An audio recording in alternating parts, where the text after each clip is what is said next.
Olá, esse é o canal Celestial, meu nome é Bruno Marques. O propósito deste vídeo é para tratar de assunto que nos dias atuais ainda tem sido uma enorme dificuldade de compreensão religiosa, que tange os finais dos tempos. E a disciplina que vai nos trazer esclarecimento sobre o assunto chama-se Escatologia Bíblica. Estarei fazendo uma série de vídeos com o objetivo de sanar dúvidas em relação aos tempos com base na disciplina em questão. Nesta primeira aula vou fazer uma breve introdução dos conceitos básicos da escatologia. Por que estudar escatologia?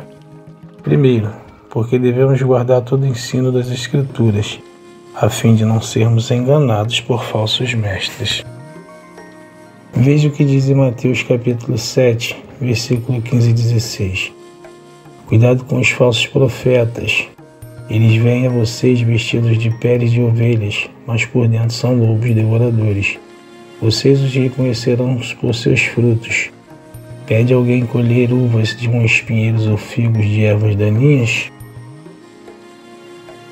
O segundo motivo é para termos capacidade e discernimento dos sinais, e assim continuarmos firmes em nossa fé. Apocalipse 22, 7. Eis que vem em breve.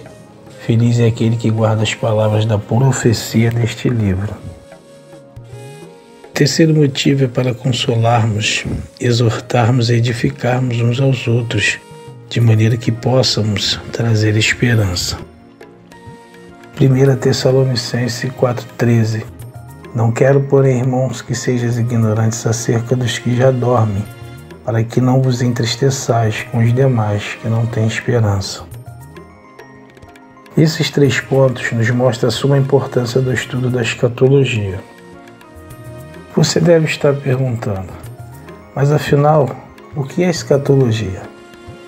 A palavra escatologia é formada pela junção de duas palavras gregas, eschatos, que vem por último, e logos, estudo, ciência. Escatologia significa o estudo das coisas que vêm por último. No contexto teológico se refere a todo estudo bíblico relacionado a profecias referentes aos tempos do fim. Uma observação, não se trata do fim de tudo, mas sim um período de cumprimento, transição e um novo começo para todas as coisas. Os principais eventos escatológicos que vamos tratar são os seguintes: tribulação, arrebatamento, segunda vinda de Cristo e milênio. Antes de abordarmos temas de escatologia bíblica, faremos uma exposição básica sobre a Bíblia, pois ela é a fonte principal de toda informação de estudo. A Bíblia é um conjunto de 66 livros, escrito por cerca de 40 autores, durante um período de aproximadamente 1.600 anos.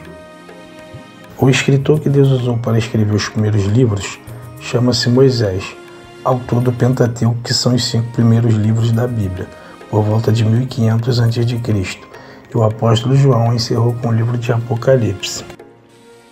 A Bíblia foi escrita para que através dela Deus se revelasse à humanidade, pois por meio das Escrituras podemos aprender quem é Deus, como é seu caráter, qual a sua vontade, quais são os seus planos, o que Ele quer com nós, o que Ele fez, faz e fará por nós, entre outras questões.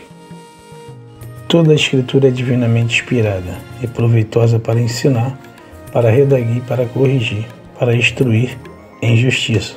2 Timóteo 3,16. Como tudo começou? No início, a Bíblia nos relata a criação da terra e do homem, a desobediência do primeiro casal contra Deus, e por consequência, a queda da humanidade no pecado e na morte.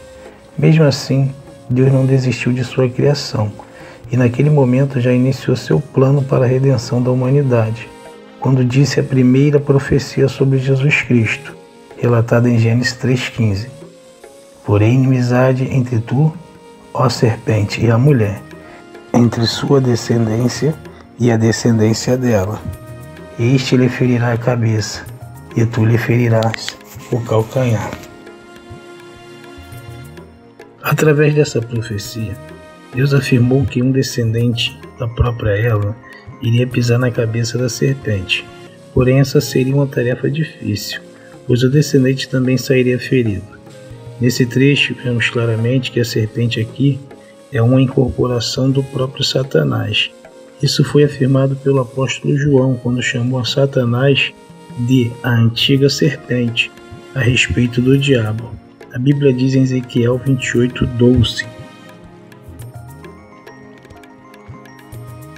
Você era modelo da perfeição, cheio de sabedoria e de perfeita beleza.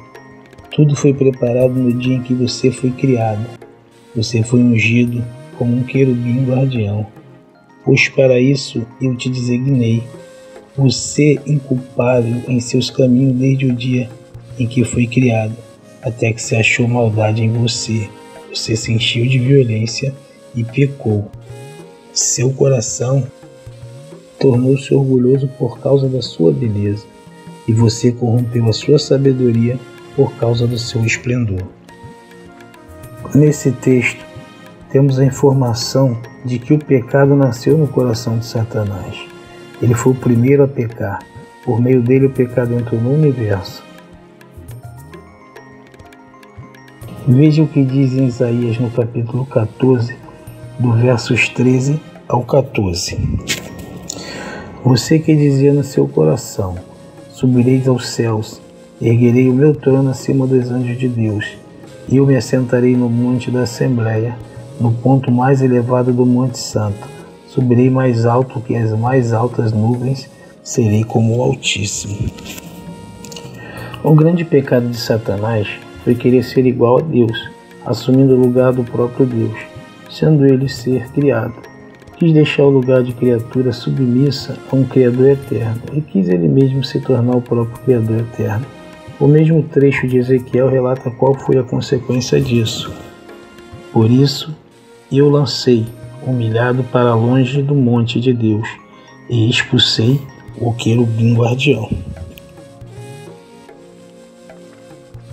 Em consequência desse pecado, Satanás foi expulso para sempre da presença de Deus no céu e foi jogado na terra. Quando Satanás tentou Eva, ele despertou no coração dela o mesmo desejo pecaminoso que ele próprio já possuía, dizendo: Deus sabe que no momento em que comerem, vocês serão como Deus. Dessa forma, o diabo enganou Eva e depois Eva enganou Adão.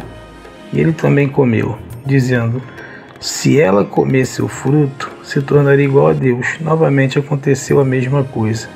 Uma criatura não quis ser submissa ao seu Criador, mas preferiu tentar se tornar seu próprio Deus, fazendo sua própria vontade.